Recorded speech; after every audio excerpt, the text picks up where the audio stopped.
Bienvenue au téléjournal 17h de Radio-Canada. Aujourd'hui, les frappes israéliennes ont eu lieu à Jenin, en Palestine. Nous avons présentement un reporter sur l'île. Comment les choses se passent-elles à Jenin présentement? Bonjour. Ici, l'atmosphère est paniquée. Cet après-midi, un Cheikh fut tué par un missile lancé d'un drone. On compte déjà une vingtaine de morts et une cinquantaine de blessés qui luttent encore pour leur vie. Nous avons interrogé les témoins de l'accident. C'est passé, c'était pendant la pêche.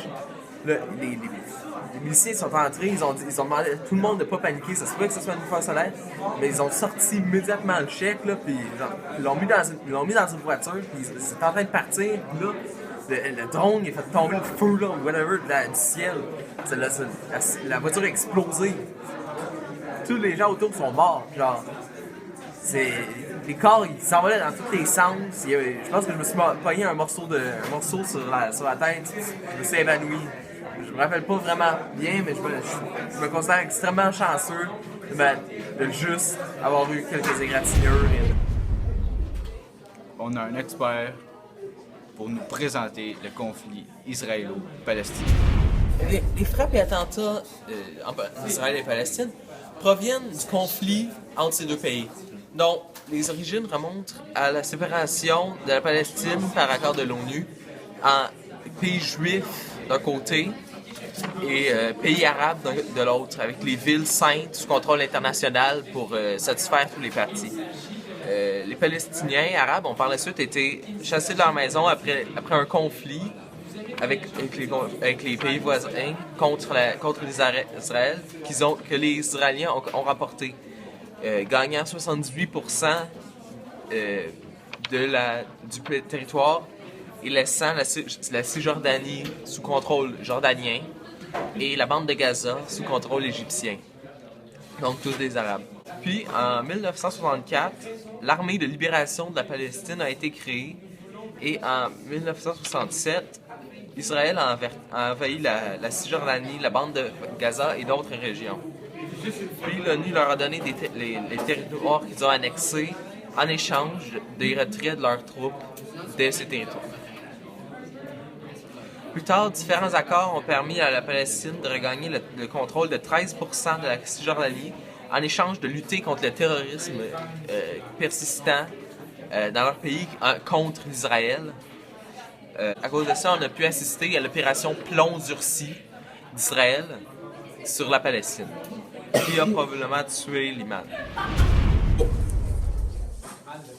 On m'annonce que Félix est en présence d'un autre. En effet, Émile, on m'annonce que Abdullah était dans son appart lors de l'explosion. Oui. J'étais dans mon appartement lorsque j'ai entendu un grand bruit. Comme un gros boum. J'ai capoté. Pensant que ça provenait de l'émission que je regardais, je n'ai sursauté que lorsque l'onde de choc a frappé de plein fouet l'immeuble. C'était paniquant. Je me suis approché de la fenêtre pour percevoir ce qui se passait dans la rue, mais je ne vis qu'un gros nuage de poussière et de débris de voleurs directement vers la fenêtre. Une chance que j'ai fermé la vitre avant que ces débris salissent et souillent mon appartement, que je tiens toujours très propre au cas où des invités ou des malades ou des perdus ou des voyageurs ou des touristes entrent chez moi pour recevoir mes hosties. Après cet attentat, 20 personnes ont succombé, ainsi qu'à peu près 30 personnes ont eu de graves blessures. Les rues sont complètement vides, la ville est déserte, les personnes restent chez eux, la ville est comme au ralenti.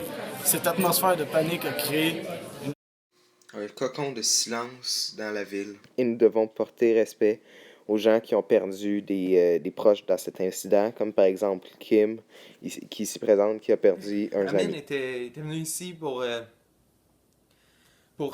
parce qu'il voulait savoir qui et pourquoi est-ce qu'on avait permis à sa femme de devenir une kamikaze. Puis quand il est venu, sa maison d'enfance a été détruite. Donc, sa nièce est allée complètement folle. Donc, elle a voulu elle aussi devenir une kamikaze. Il voulait l'empêcher. Il est venu ici pour pour pouvoir lui parler, puisque c'est ici que tous les kamikazes s'en viennent pour parler à l'imam. Et il était à côté de la voiture quand elle a explosé. Donc, quand le drone a fait sauter la voiture, il se trouvait juste à côté et ça l'a tué presque juste sur le coup. C'était mon meilleur ami, donc c'est une grande, grande perte pour moi. Nous sommes désolés pour vous, Madame Kim, mais plusieurs autres aujourd'hui ont connu le même sort que vous. Et tout cela à cause des Israéliens. Mais donc nous espérons que cette guerre se terminera rapidement et que nous trouverons des options de paix. C'était Félix, en direct de Jenin, Palestine. On doute encore de la santé du peuple palestinien. On espère, comme vous à la maison, que ce conflit se réglera bien vite, puisque le peuple, cette nation, ne pourra rester longtemps aux assauts d'Israël.